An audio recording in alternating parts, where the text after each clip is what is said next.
Hey everybody, so we have a really cool surprise for you today.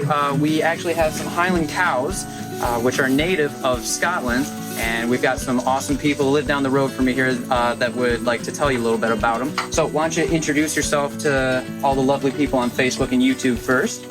Hi, I'm Paul Sowers. I'm co-owner of Two Dogs Farm with my father.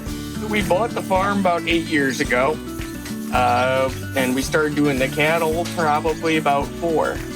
Why Highland cows? What was the draw to that? And what's the main difference between having Highland cows and then just regular beef? Well, my uncle's always had cattle. He had Herefords and then later Black Angus. And so I've always wanted cattle. As for the Scottish Highlanders, my family's Scottish. My mom was McGregor and Roy. The main difference between these guys and regular beef is they're called a heritage breed, which means that they're much more close to what we actually domesticated from wild. So they're going to be a much hardier breed and require a lot less human interaction to keep them alive and going. These guys are grass-fed.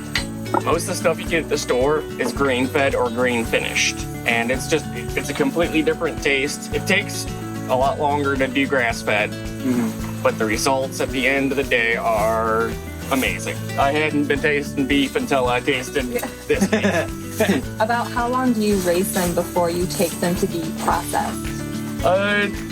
About 2 years, a little bit more. Do you see this becoming a bigger operation? Yeah, eventually? Oh, I have plans for this to become, I'd like to have at least 25 head. Oh, wow. 25. So 25 Highland cows. Yeah. Way out on Boyce Road. Yeah, a mixture of heifers and steers, because these guys are all steers here. We don't have any heifers yet. Oh, okay.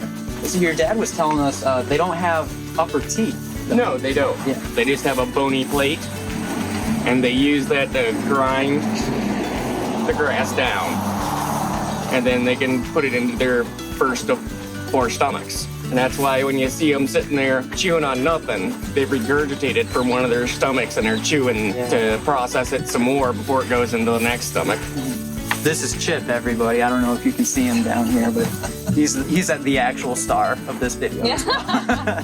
Do you find it difficult when you name them to then later process them? Like, is that ever difficult? Do you ever develop a relationship with one of them?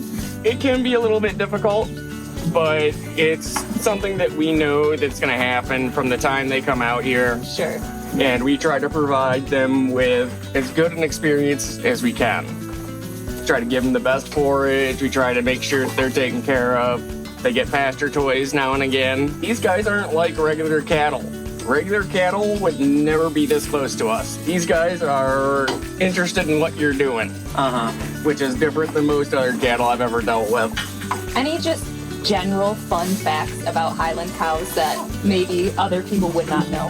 Well, these guys are built for Michigan. Yeah. They generally, where you would traditionally see them, would be up towards the Arctic Circle. Whereas most cattle, after it gets below 20 degrees in the winter, you have to start double feeding them because they're starting to burn that fat that they've been putting on all summer to stay warm. Right. With these guys, they don't have to start getting double fed until -5. And they seem to be doing just fine with the other extreme, with the hot temperatures as well. So thank you guys so much for allowing us to come and learn about them a little bit. Thank you so much.